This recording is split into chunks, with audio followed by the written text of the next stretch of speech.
This can be done in two ways. First, by immersing the intellect in the infinite spaciousness of God. Second, by arousing the passion for God resting within the right side of the heart. Both are ways of serving God, but only the way of immersion is called perfect service. These are the subnotes. When you return to your divine nature, Penemayut, you will see clearly and act godly. Malachi 3:18. Though Malachi is clearly talking about two types of people, the righteous who serve God and the wicked who do not, the Alter Rebbe takes the passage to refer to four kinds of people: the Zaddik, righteous; the Rasha, wicked; the in-betweener who serves God; and the in-betweener who does not. They practice the mitzvot simply because it never occurs to them to be otherwise. Immersing the intellect in the infinite spaciousness, Gadlut, of the infinite Godhead, Ein Sof, induces a self-emptying ecstasy, Bittul Hayesh, that engulfs all form, Yesh. Even the Kelipat Nogah and the Sitra Achra, and the emptiness, Ein of God, the way of self-emptying ecstasy, is called perfect or complete because it leaves nothing untouched. The in-betweener who serves God is a passionate, feeling person who is troubled by the competing voices of the heart, who learns to honor the left side of selfishness by aligning it with the right side of godliness. The alignment comes about in three ways. Some for whom passions are weak conform their actions to the good by adhering strictly to the mitzvot, sacred commandments. This is the way of nefesh, the way of doing. Some for whom passions are stronger focus their attention on the heart's innate yearning for God, doing what is right as a lover seeks to please the beloved.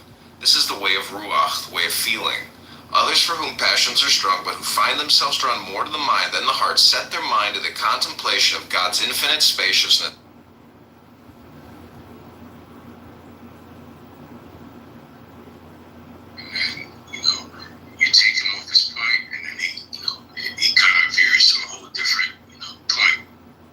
Serving God, and you will return and see the difference between the righteous and the wicked, between those who serve God. The perfect and the perfect are one perfect and not two, nay, are none. Nothing is a secret key of this law.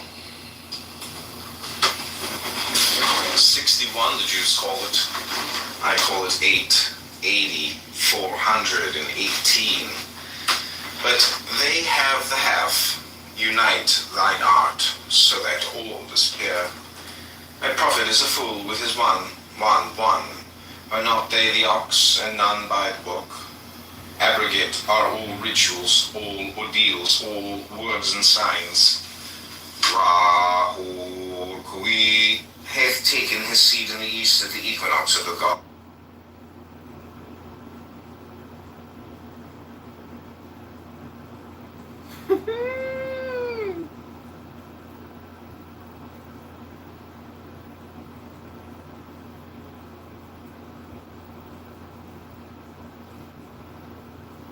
Everybody knows that.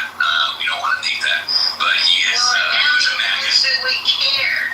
You know. Well, no, I know, but I just want to make sure that anybody who's listening to it on YouTube knows that he's a really horrible, awful human being. He claims to be a veteran. He's not a veteran. He's actually a convicted felon. He's a scumbag. He's he's this incel that sits in the basement of his mother's house. He hasn't had a job in years. This is what he does for a living. Is he records everybody's stuff. He's not funny, and we're looking into him, and we've been complaining directly, and we're going to get him kicked off YouTube and kicked off Clubhouse. He lives, I think, in Rockland County, Illinois. We have his number. We know where he lives. We have his telephone number. He will eventually leave. But that's it. We're done.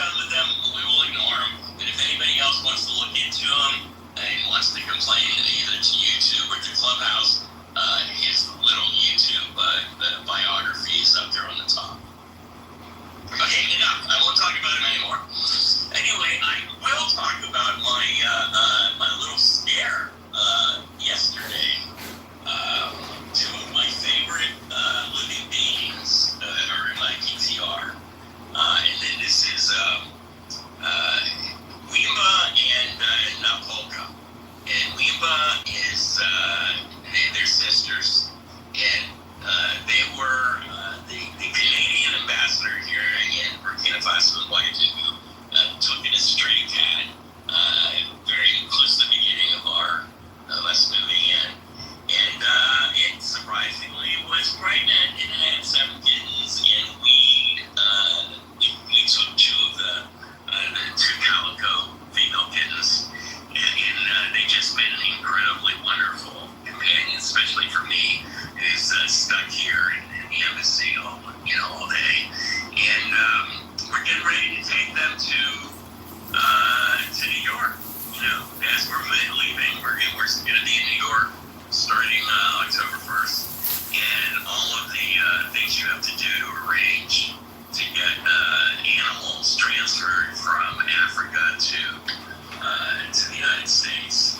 And I don't know if anybody else has ever done that. I'd love to talk to them. I have much information. But yeah, we have a veterinarian. Veterinarian medicine here is not very sophisticated. And everybody knows that. We don't want to make that. But he is a magus. That we care, Well, no, I know. But I just want to make sure that anybody who's listening to it on YouTube knows that he's a really horrible, awful human being. He claims to be a veteran. He's not a veteran. He's actually a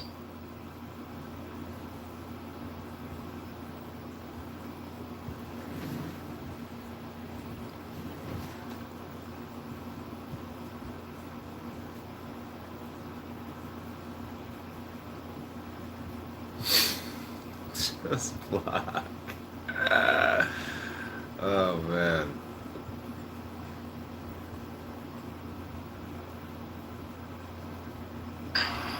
Workers are important. Teachers are important. They're very important workers.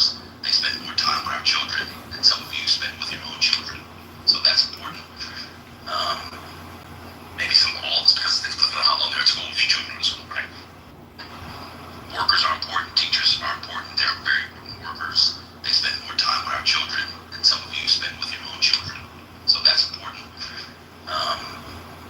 Maybe some calls because they don't know how long they're at school if your children are in school, right?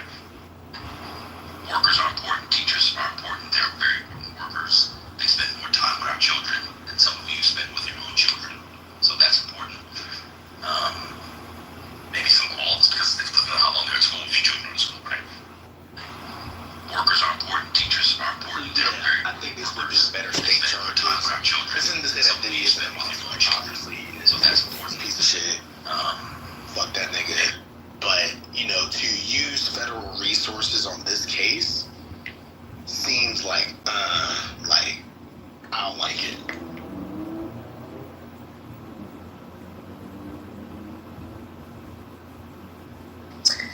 I'm wondering why they never brought any of the guys in who said they had been raped by the, on social media. They've got to know these people.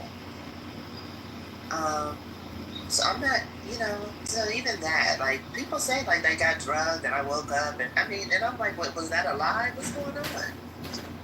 But it didn't seem like it, the one guy, remember the one guy that was, around all his friends?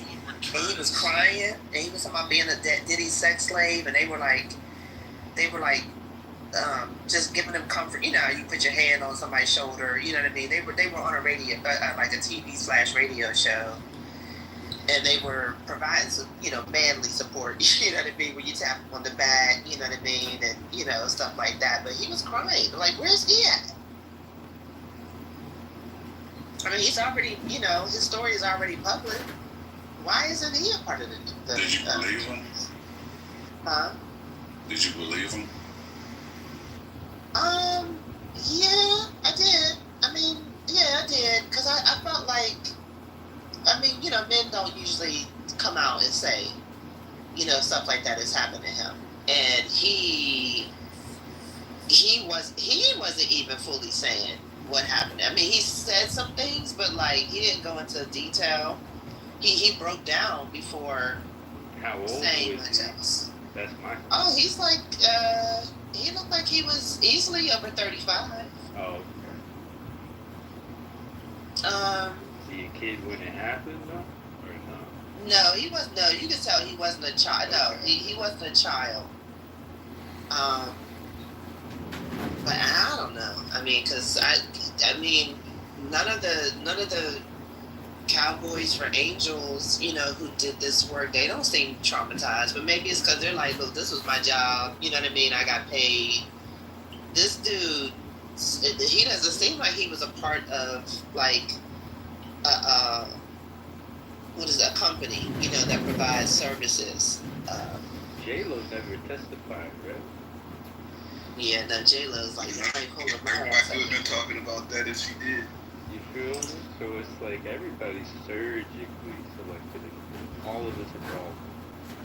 Everybody. So it's extreme performative to protect celebrities. So the question is, what would she be? Let me two questions. One, what would she have been able to testify to? And then two, whatever she would have been able to testify to, considering their relationship, I think would have been outside of statute of limitations period. So she wouldn't have been able to provide anything that would be useful, I think. And I think the defense would have been like, yo, like, who the fuck is she? Like, why the hell is she even testifying to things that took place decades ago? Yeah, it has to be within the 10-year period. Exactly. Yeah. That is true. Because I didn't know about that requirement, and that is deep. Diddy is listen. Diddy, he's not going. I mean, you know, we already know he don't care. But if he gets like these lesser charges, he really needs to kind of count his blessings and try to move on, because he has already been given so much grace in his life. But I don't even think that he sees it that way. I just want to let you know if Well, the he's gun found not charges- guilty, he will be right, and he'll be doing a prequel tomorrow morning. The gun charges itself, right? So they found a bunch of like unmarked guns in both of his houses, like with the serial number scratched off. Yeah. They found all that stuff in both of his houses. Yeah, And he but didn't. They weren't able to charge him with that, or they threw it out, or whatever else. Yeah. This is deep. Yeah, I don't believe this shit. You don't believe what, Water? What's your latest conspiracy theory? I just don't believe they give a fuck. I believe he's the whipping boy for even mentioning bringing up a black party, and yeah, they're gonna show you. We're not gonna hang you. We're not gonna say what you did like us, because we did it too. But we're gonna slap you on the wrist for speaking out of turn, sir. Oh, yeah, okay. Well, I can see that.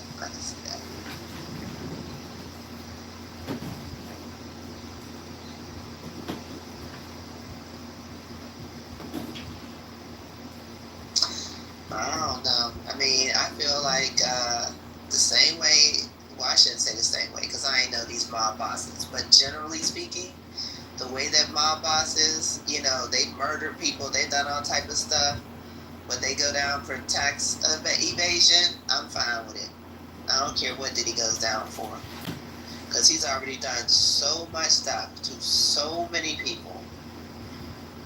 I mean, come on, God, you got to come through. Or maybe it's not even this case. Maybe, you know, maybe he gets something small. So, I mean, I keep hearing that maybe he will, because remember R. Kelly, didn't he have a couple of cases in 2 different cities? Yeah, he's New York and Chicago. Yeah, so I'm thinking that maybe they're like, it's okay, we got something for your ass in Miami. Did he? I don't know. You know, I don't know. I wasn't even following it, but I feel like I have to now. But I think he's gonna have to flee the country after this if he makes it out alive. listen, if Diddy gets acquitted, he gonna be gone. He's wild. He is leaving the country.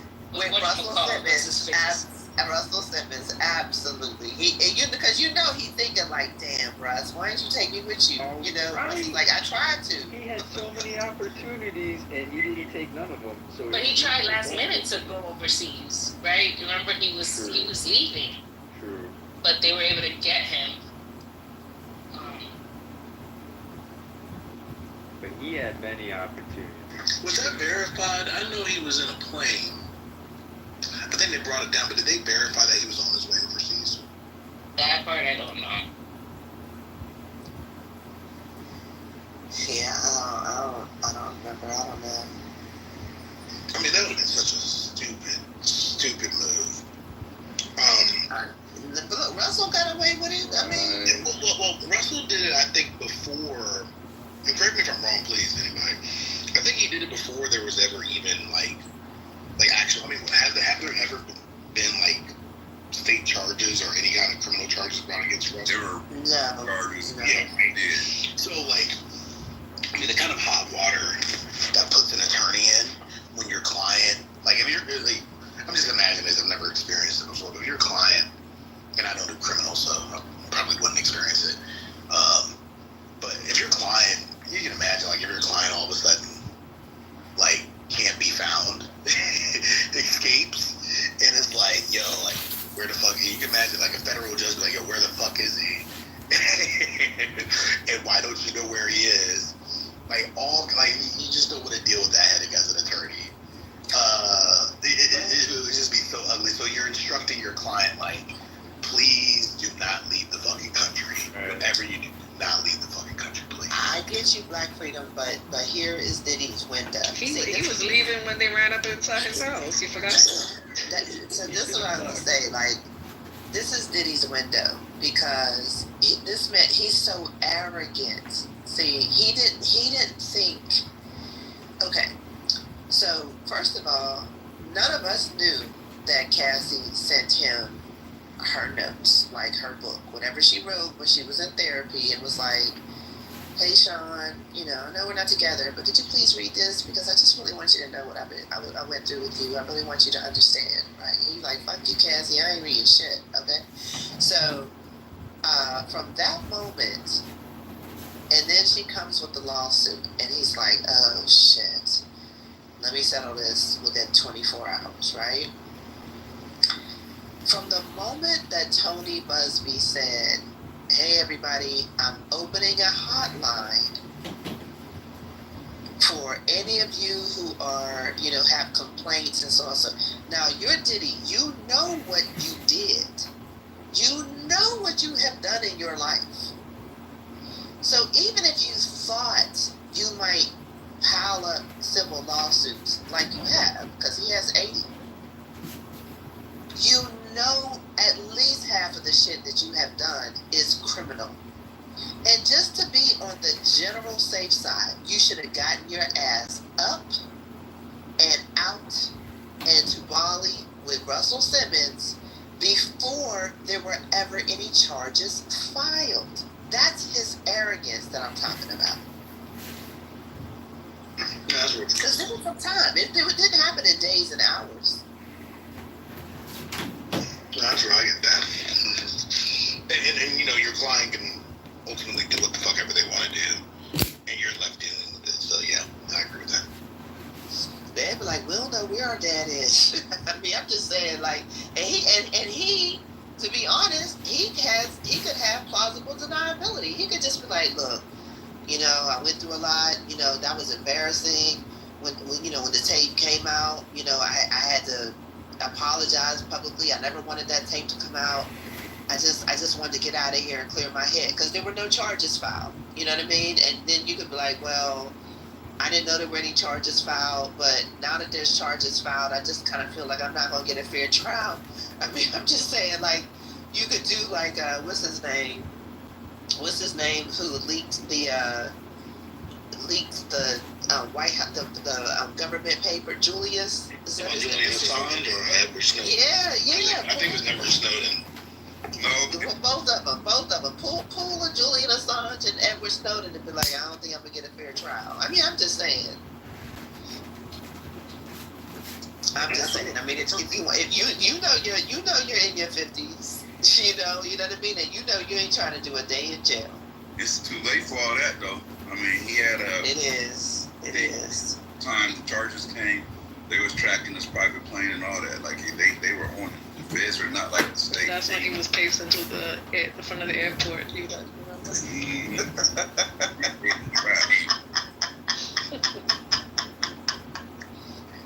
The Dr. House, I do think he's going to end up doing some time, though. I don't think he's going to walk away with this clean. I believe it was a Gemini who said it. Like, I think the Mann Act is, I think that's clear. I mean, I think that's the biggest thing for the defense to get over. You know, consent or no consent, right? Like, you don't need coercion for the Mann Act. And I did not know that. That is deep. That right there is deep, because you know, Cowboys and Angels, they say you're paying for their time. It doesn't matter what you do. You could go horseback riding, play games, just talk to them. Like, it's not explicit that you have to have sex. Yes, we had a lot of prostitutes get away with it. You're paying for my time, you're paying for my companionship. If we so happen to connect sexually, that's just us. Gemini makes a great point. Like, it's the intent, right? So it doesn't have to be anything completed. Like, if the intent is, I am purchasing your services, your sexual services, you're traveling from one state to another, even if you don't engage in those services, the intent was for you to do so. So the mens rea, as we like to say in the law, the criminal mind was there when you made the transaction. And you know what? Now realizing that even though they talked about the sex a lot, that's why they made the jurors watch 2 tapes, so that they could see from beginning to end how this goes down. Remember, they started off just with the request and the text messages to Cassie, to Daphne Joy, you know what I mean? Then the text messages from KK, the travel plans, you know what I mean? All of that stuff, and then it ends with the tape. Because I was like, y'all really making the jurors watch porn? Like, really? You really doing this? Oh my God. That is crazy, right? And were y'all here when we talked about like their reactions? Because basically it was reported that all the men were like real attentive, and that some of the women, they want to be prepared for trial. Hey, yeah, I know. They just doing their work. They just doing their homework. They're being good jurors. But some of the women had like turned away. Some people took off their earphones. And they're the only people that can see and hear. Well, they're supposed to be the only people that can see and hear the freak-off tapes. But because some of them took off their headphones, because they didn't, it was like a little too much, you could, people in the courtroom could hear a little bit coming out of the headphones. Ciao.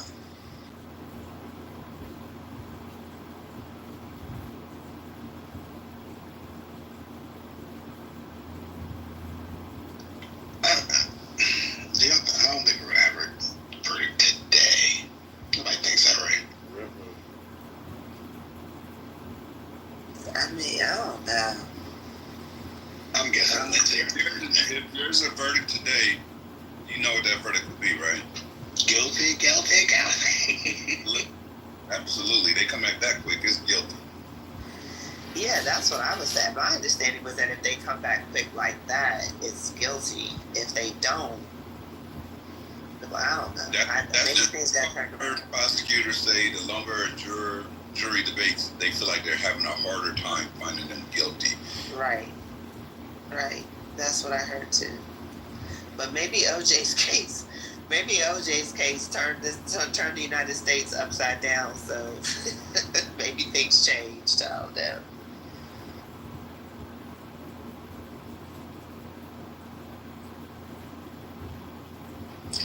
But I mean, so how do you, like, let me ask y'all this question, because I really do feel like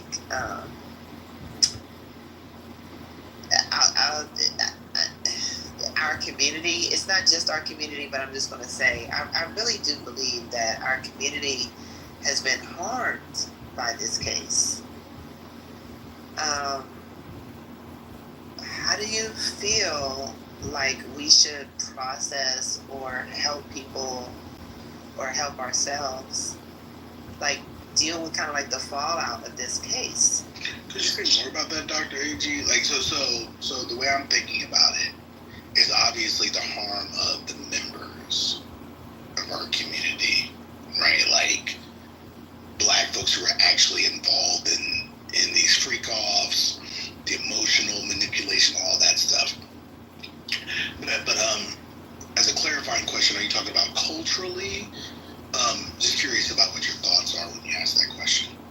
Yeah, I feel like we've been culturally harmed. I feel like we've been harmed gender-wise, in terms, like, even like so many of the arguments and the the disagreements that have happened on Clubhouse, what's in the news, this national discussion, like this is like I'm furious with Diddy, you know what I mean, and at the same time I'm like, I guess this just had to happen, but I hate that it is happening without a cure, right? Because him being sent away is not that's just like I guess you could say that's a part of it, but I just feel like you're leaving us out here raw, and like it sounds like we all need some type of group counseling, like, because I just don't think that like we expected this to go down this way. And he is, I mean, like, he is a cultural icon. When I was in a room and, there was a couple of people who had, they either, they didn't work direct, sort of. I mean, one of them worked for a Diddy company but didn't work with Diddy, if that makes any sense. And then another one had a relative who did work with Diddy, or who was like a part of the family or whatever. Like, it's just, what do I want to say about them? Sorry, I went blank for a second. Take your time. Dot. I got it. Dot. Okay, go ahead. Dot. You know I love you, Dot. Dot. Group counseling. I went through so much real shit in my life that I am more worried about stepping in dog shit. Like, group counseling? For Puffy? For Diddy? It's for us. He did not affect me emotionally, physically, mentally, on any level. And one thing we have to do is stop, and I learned this early on, maybe that's why I'm responding this way. I don't look up to any celebrity like that. No celebrity will ever have any impact on my life in that way. Not unless I'm in close proximity to them and I actually communicate with them directly. There is no, like, I'm not thinking about semen on my nipples. I'm not. None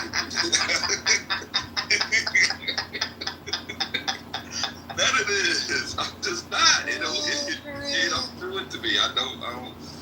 Let me mute my mic. No, I don't think it's because he's a celebrity. I don't mean like that. Although, I mean, a part of it I do, just because. That's right. That's what I wanted to say. The person who had relatives or worked, in this company or whatever,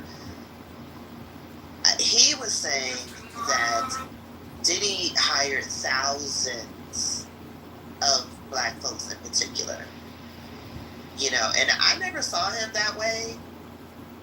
And I was just like, really interesting. Like, I never imagined like thousands, but I mean, that's what he said. Now, maybe he was exaggerating, but all I'm saying is that,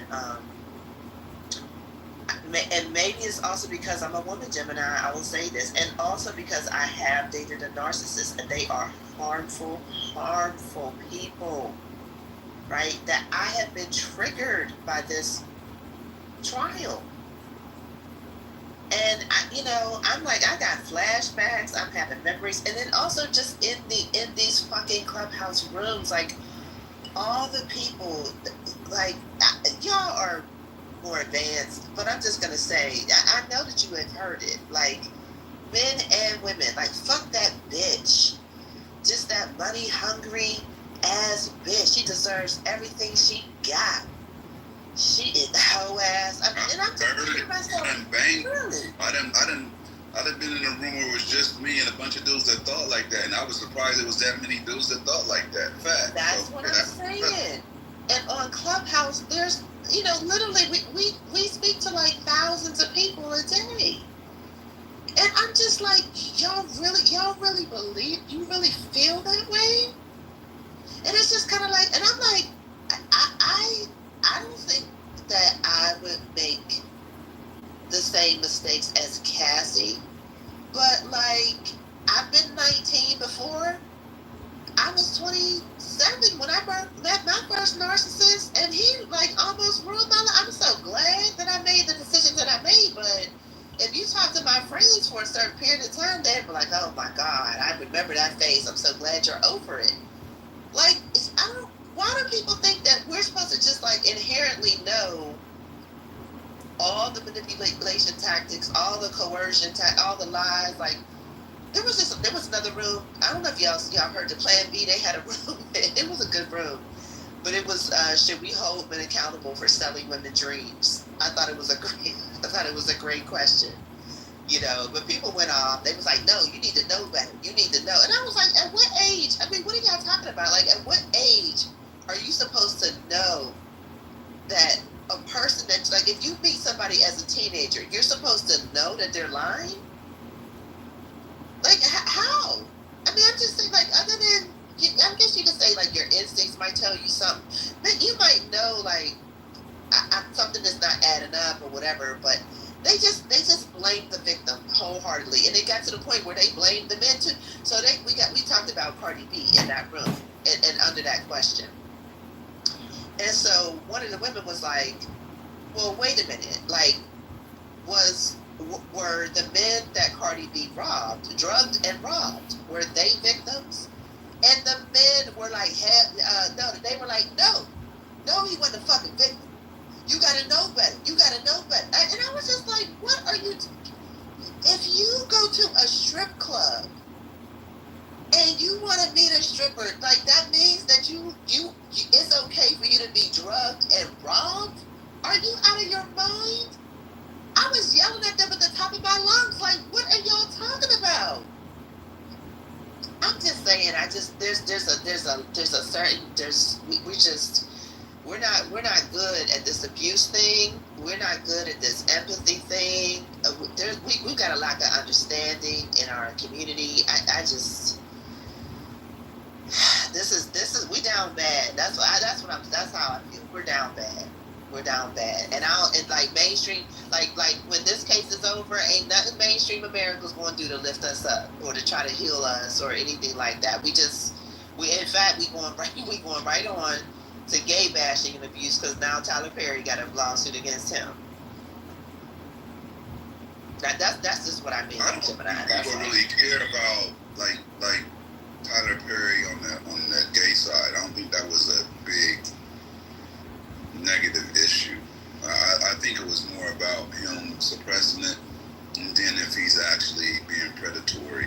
I haven't heard somebody like, I can't believe he, like, I don't think people even, I think he made his name dressing as a woman. That literally was his claim to fame. Like, that's how he became known. Like, we all know Medea. So where's the surprise there? I think it's the predatory nature of these things. Like, even if Diddy had came out as gay, I don't think people would have really cared about him being gay. I think it was more about him suppressing it and then using a third party. Now he got Cassie running back and forth with deposit semen on his nipples, and like, see, I look at you. I mean, that's just the facts, though.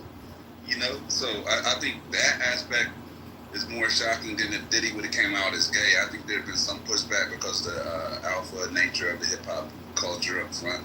There's never been a real popular out gay rapper that everybody knows is a gay rapper. So I think that would be an issue. But I don't think people care about Tyler Perry like that as far as the gay side of it. I think it's the predators that are really getting the pushback. People are more open-minded nowadays.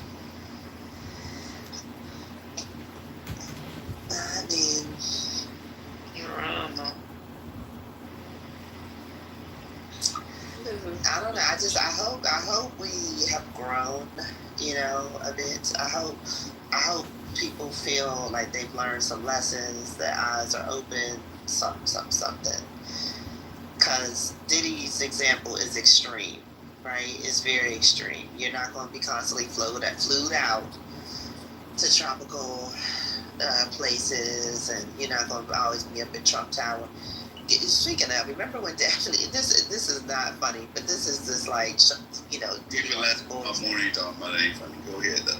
I know, because it's so diabolical what he would be doing. You know what I mean? And I'm just like, because this was like the second time he told her, like, no, it's just gonna be me and you. You know what I mean? And then she said she pulled up, in the vehicle, and she happened to know that she was outside of Trump Tower. And she happened to look up, and she saw a room, and there was red lights coming out, and she knew that it was her room. Like, that is just, I mean, I'm just like, Diddy, you're wild as hell. You didn't care at all. You ain't care. You was like, listen, I'm gonna get these free calls. I think, maybe I'm laughing because I'm just like, I thought I heard it all, you know what I mean? And then it's just like, I did not. You have not heard it all.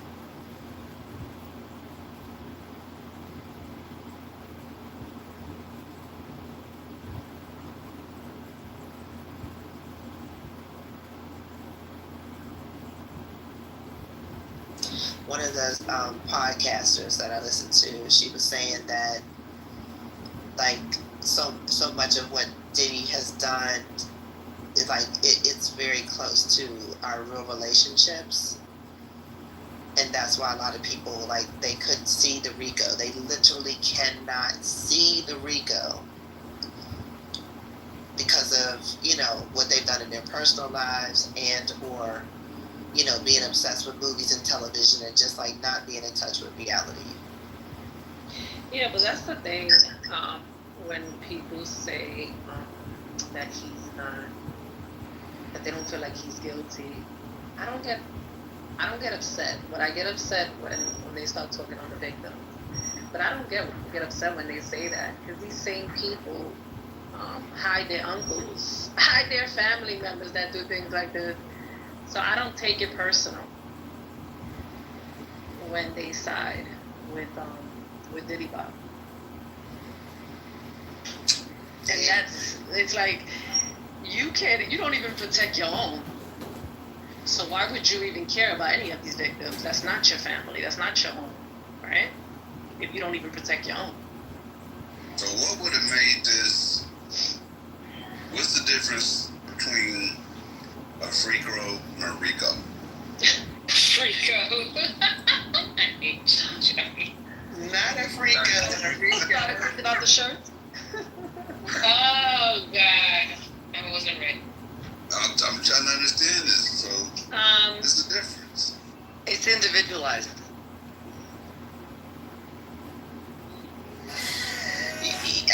You know what, Gemini? I'm actually, y'all. Would you say a Freako would be not involving no employees, just you being the head of it, like you planning everything out yourself, not involving any employees, and then you just hiring those workers, and then letting those women know letting the women know on a contract what they're going to be doing? Would that be considered a Freako? Yeah, because I'm paying them to perform sex acts. Yeah. But he's paying both parties, right? Because he's paying the men and the women. You're paying us too. You're paying two prostitutes. You're paying instead of one. Oh, I'm trying to see what's a Freako, not a Rico. Yeah, what's a Freako? But that's what we were saying. That like Diddy, he did not like. I don't know who said it. I thought it was I don't know who said it. But earlier in the room, somebody said Diddy, if all he wanted was like the sexual part, you could have easily hired a prostitute to do those things. You had no problem hiring a male prostitute. You could have hired a female prostitute as well. You're not following me. I'm trying to figure out how do this without any criminal elements. Right, that's what I'm saying. The second you can hire a prostitute, unless we in Clark County, that's a crime. So how do you do the FRICO without the RICO? You just have you attend swingers parties. You have swingers parties. So if you pick them up at the swingers location, or a question, there's a website called seekingarrangements.com. Still active to this day. You clearly know those are sugar daddies that are looking for sugar babies, right? And they're paying them, whether it's for companion, whether it's whatever they're paying them for. Would you say that website is legal, or would that also fall under That's prostitution? borderline. That's Very Yeah, it's borderline. the way it can be legal, and this is the way that people get around it, is if I'm allowed to charge you for my time, right? I'm a companion. I am here to hang out, conversate, and just have a good time in general, not sex. Now, if I feel so inclined, we may become sexual, we may not, but that is not included in my services. That is a personal preference. That's how they get around that part. You see what I'm saying? Because now you just pay time, and anything happening in addition to that was usually considered adults. So he could have done that. Angel contract says. So literally, Diddy could have put a profile on that website, or he could have just went to where it's legal at, Vegas. Vegas, yeah. He could have opened up a brothel. I'm sure Lamar Odom would have loved to be his manager. Yeah. And he could have just, the way that brothel had, that when you would show up there, they will line 50 beautiful women up and say, hey, which one you want? And you will go back to the bedroom with that one. But I don't think that's what he wanted, because he had the money and the power to do that, right? To open up these businesses.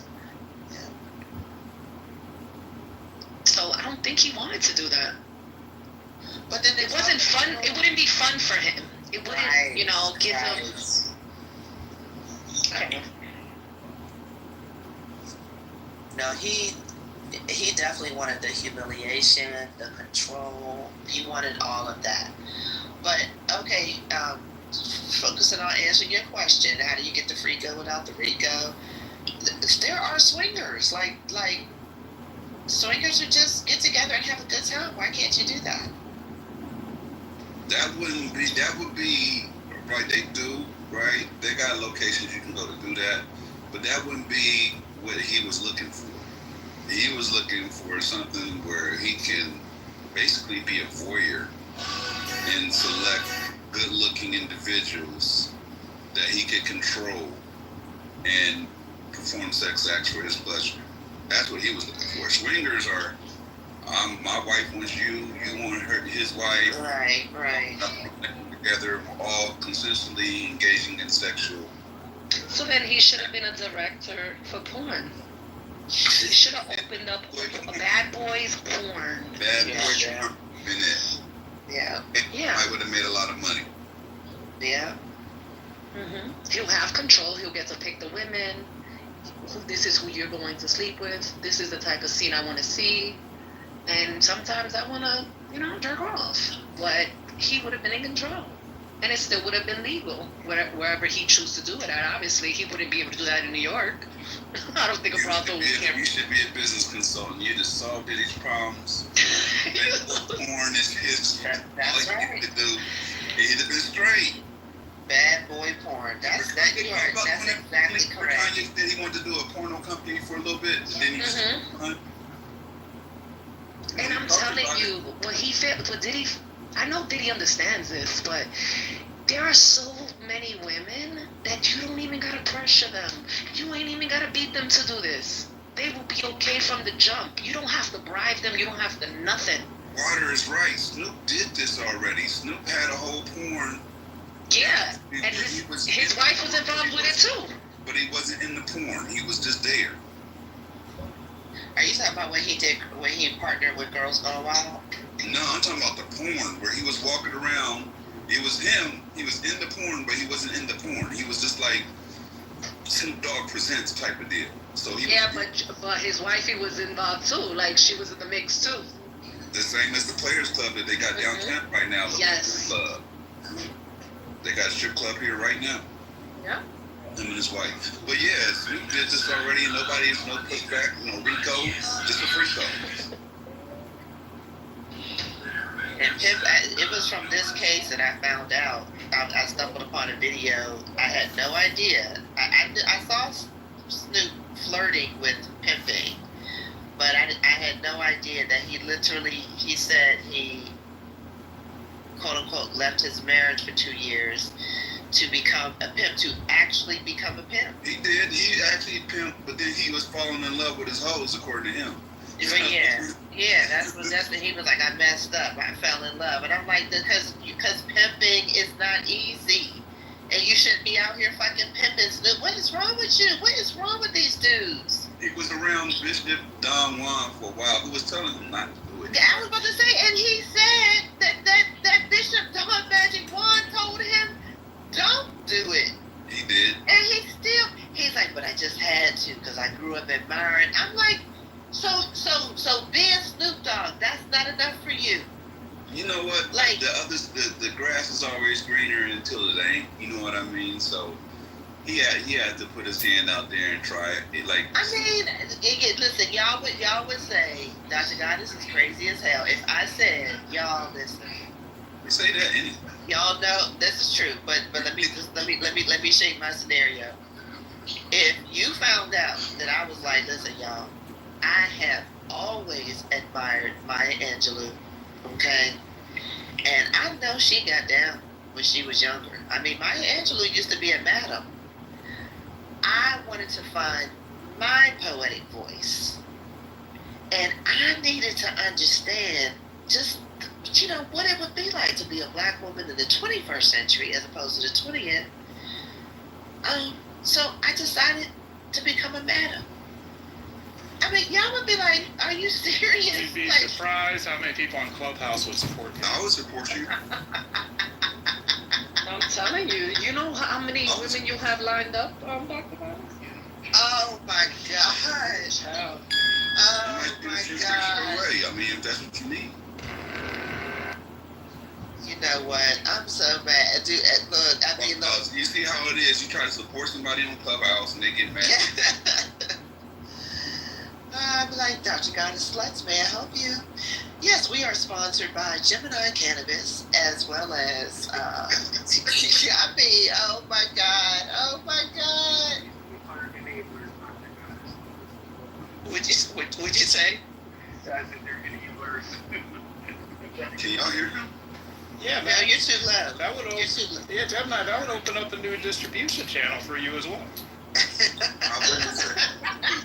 I wouldn't say new, but yeah. Additional. How about that? Oh my God. Oh my God. See Gemini throwing out his secret. I mean, like, it's just, come on, like, look, it's not enough for you to be in one of the top rap groups in the entire world. It's not enough for you to have defeated one of the biggest assholes in one of the top groups in the world, meaning Snoop conquered Suge Knight. It's not enough for you to have been friends with and affiliated with and still making money off of one of the greatest rappers ever known, Tupac Shakur. It's not enough for you to have been in one of the biggest rap groups. Like, you did all of that. You traveled the world. You stuck with your high school girlfriend who also let you roam. Like, you are he's got to be close. I don't know what his net worth is, but he's got to be approaching that billionaire status. But it's like, you done been with Martha Stewart. You made television shows. You're looked upon as such an icon that even you playing golf is not seen as like looking a little shady or whatever. Not that it is. I'm just saying. Just remember that commercial. You did all of that, and you are still not fulfilled until you can become an actual pimped. And not even that would be fulfilling enough. The problem with men of when you get to a certain stature is you always want more, right? More is, unless you do deep personal work, you always want more. CEO, that's well put. I remember when they had asked Warren Buffett. Now, obviously, he's changed because he's stepping away, but they had asked him, he was late in his career at this point, how much money would be enough for him to actually fall back and stop investing and so on and so forth. And he said the answer will always be just a little bit more than I have now. I think it's a mindset. Well, and it's an addiction, right? Yeah. And that addiction. So the paradox is that addiction is a big reason for your success. Right. I don't know if it's an addiction. It also can be. It can be a mindset. It can be an addiction. It can be both. The mindset can create the addiction. But I think that, like you said, that's why they're so successful. They could have stopped when they had enough money to last a lifetime, right? Their investments were solid, their portfolio was solid. I know for sure I could sustain myself financially, living at the same level I'm at now as far as lifestyle goes, indefinitely, right? Why do they keep going? Why would you go for? Why would you want to get to 2 billion when you're already at $1 billion? You understand? No, I agree with you. I mean, I think to what CEO was saying, it's like a mindset change. Because, I mean, I had a rude awakening about something that I'd forgotten recently. So I was watching, a documentary on Bill Gates and, the rise of Microsoft. And, I mean, I think we look at Bill Gates now with all of his philanthropic work as, an ideal of what, a billionaire can do in terms of social impact and helping people. But I mean, I was listening to an interview from one of the guys who worked with him early in Microsoft, and the guy was stating that, I mean, while he was going through cancer and he was walking through the hallway, he overheard Bill Gates talking with another one of their partners about removing him from the company and and taking all his, and it was like, it almost killed him. And I was like, it's very difficult to imagine Bill Gates doing that now. But I mean, those were some of the things that they did in the days when they were ruthless. So it's interesting.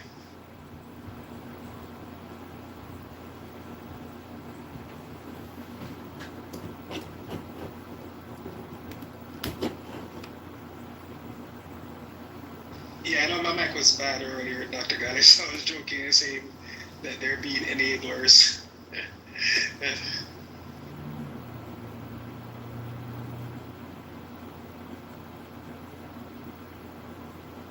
We weren't enabling, we were providing analysis. You were encouraging her. Goddess has a stellar reputation. We can't have her even hypothetically talking about turning black women out. That's not a good PR. I have a question. For the no room. Clubhouse. Call me Madam Goddess. That's who I am. I have a question for the room. Could Diddy, if he started the freak offs today, how long could he get away with it? Or, we have social media and stuff like that. Everybody has like phones now and camera phones and stuff like that. Would he be able to get away with it, or what do you guys think about that? I think it would be much more difficult. No, I mean, I think the environment has actually changed so much regarding these things that, I mean, even just the appearance of it, probably. I mean, you saw that. What's that? That football player who got caught on that boat handing pink pills to one of the girls. It's like, I mean, those are things happened. Like, I mean, I used to live in South Beach, and I mean, those things were passing drugs and all that stuff used to happen ridiculously back in the day. It was like, now it's like, I mean, there's so much, like you said, there's so much videos and everything being captured. Like, the only way you could be able to maintain that on a long level is if you were to, restrict people having access to anything that can record, which is basically about anything right now.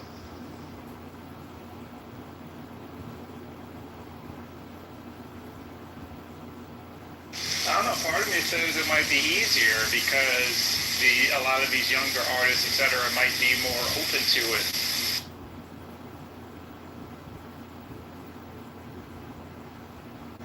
I wanted to I say. Oh no, I know. I just wanted to say I agree with CEO's comment that he made earlier that if you don't have some type of personal growth, you're never going to be satisfied. You know, I sincerely believe that.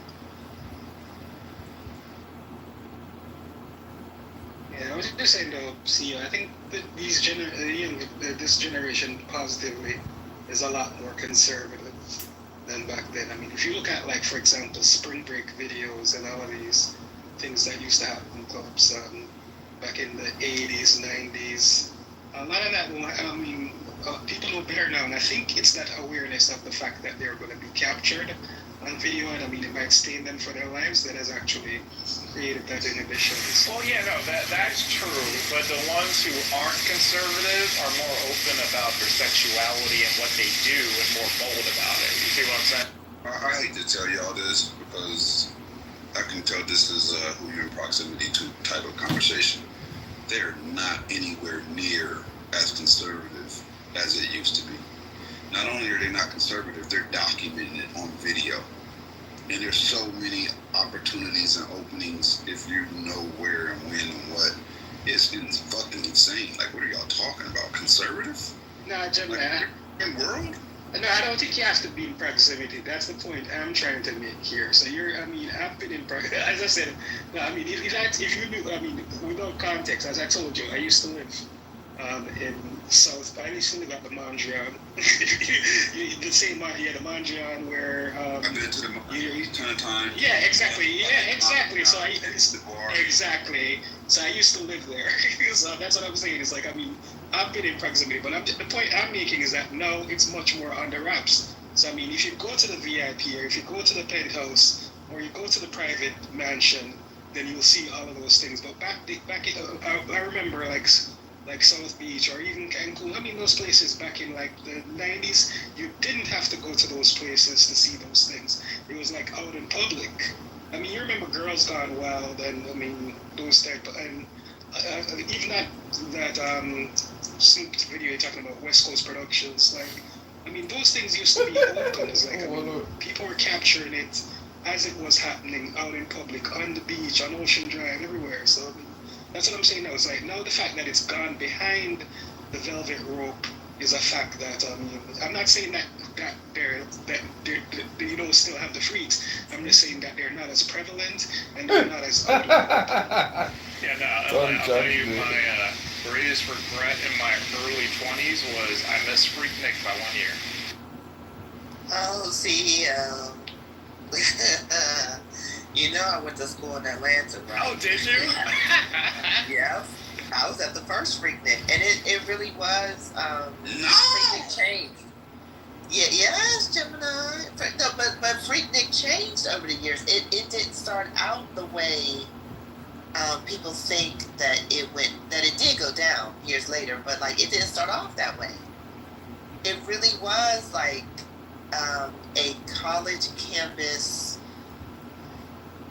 A college team organizing type of thing. And it was Dr. so Goddess, no. You're not going to black power this. It's literally called Freaknik. It's literally it had called a Freaknik. different. Come on, Dr. Goddess. No. Like, no, I agree, but that wasn't the original name either. So I just wanted to say that. Like, what? No. So let me just describe what we encountered. Okay. So Freaknik, yeah, oh God, I mean, yeah. So that did become the name. So I'm just gonna keep calling it Freaknik. But what it started off being was they chose a venue off campus, and I don't even remember exactly where it was at first. But what I do remember about it is that there were like 3 or 4 different, I'm going to call them barns, okay? But we were definitely in some type of a park. We were in some type of outside area. Okay, the music was loud as hell. You had a bit of a drive, and the drive was important because you had to drive through downtown Atlanta, okay? had different parties in different barns, but they were all close together. So you could literally party hop, and you would be in the reggae barn. Then you go hop over, and you would be in the hip hop barn. It's like that's how it started. Okay. Then there was easily kind of like the what do you want to do beforehand. Then it was like what do you want to do after, right? And so that then like what ended up happening is like a lot of people from Miami, a lot of people from the surrounding states and cities were like, oh, they partying in Atlanta. And that's when it started to become overcrowded, and it was still fun. I'll admit that, like, it just even driving through the streets in Atlanta became fun. It was like you didn't even have to try to go to the party because there was so much traffic. I mean, me and my girls, we met people like just in traffic. Like, okay, give me your number. You cute? What you doing? Like, all just literally talking to people who were going the opposite direction. It just became packed. And then after it became packed, to be honest, it just kind of got like downright trifling. So I'll tell y'all that like it got to the point where I remember Minister Khaled was in town, and I'm talking about Khaled Muhammad, right? He was like, I saw a woman walking butt naked down the street. I mean, it got real trifling. So I'll admit that, but I'm just telling y'all that's not how it started, and it definitely got bigger. People came from all over, and it got nastier. That's my narrative. And this is your Freaknik origin story. Right. She sounds like all the people that said that I went to a Diddy party, but I didn't see the name. But I did go. But I didn't hurt anybody. So on the culture shift thing. But I mean, it was fun. It was. I mean, I She's the Denzel in the freak off store. Exactly. But no, I mean, you didn't have like. I'll admit, I saw a lot. I definitely saw a lot. But you didn't have to do that stuff if you weren't on that level. You know what I mean? It's just, so we definitely were looking around like, wow. But no, I don't care where. I didn't put it this way. Me and my girls, we ain't get nervous when we found out that the documentary was coming out. Okay, because we ain't do stuff like that. I'm not saying that we were goody two shoes either, but I'm just saying like we weren't gonna be naked and stuff like that. Y'all Just, you know. Shut, I got you. So What'd you say? On the culture shift point, Gemini. I mean, you think like a Larry Flint or a Hugh Hefner could be like someone starting off now could be a media icon or doing the same thing that those guys do? Me Too Society has changed that. Like a lot of the things that people were open-minded, it's almost like, can we go back to the hippie days? You can't revert back to that. Like, we're past that point in time. It's going to be criticized on a certain level at this point. It's just what it is, bro. Like, there's no way. Even he was criticized, but was able to slide through. There were, if right now he was alive, it would be a matter of time before there was a girl or two that was like, I really didn't want to be there, and he brought multiple men into my room, and who knows what would happen. Because if you read any of the Playboy models tell-all books, they didn't make it sound like it was, all consensual or all hunky-dory, or they wanted every encounter that they encountered. You know what I mean? So that aspect would have came to light and would come to light if somebody else tried to do that. That'd be like Russian roulette. Yeah, that's what I'm saying. I mean, he couldn't. I mean, nobody could do that now. It's like it's shifted. Okay, so let me put out something else in New York, right? Did y'all witness a change in the West Indian parade? Because I haven't been in a while. Has it gotten less conservative? Sorry, more conservative? No, I mean, it's like, so between the Puerto Rican parade, the West Indian parade, like, I'll admit that I started seeing more on television about people being like outright violated. But that wasn't my experience when I was going to the West Indian Parade. You know, it's not like we had fun. There was always like the sexual aspect of it, lesser clothes and stuff like that. Yes, I'll say for sure. And we've always been more expressive with our dancing. So yes, people were twerking, like, but this sort of like outright violations of women and stuff, like it's like more and more started to pop up like every year. Yeah, that's where it gets crazy, because I mean, I wouldn't even know how to navigate a situation like that now, because I'm Jamaican. Literally, it's funny that a lot of those things probably you could have did, and it wouldn't have been considered as offensive. As I'm saying, all of these women, half naked, just walking around dancing. Like, I mean, you could literally like walk up to a girl and start dancing behind her, and she wouldn't take it personally. Exactly. So, but the real eye-opening has been since Elon, I suppose, on Twitter. So it's been, and then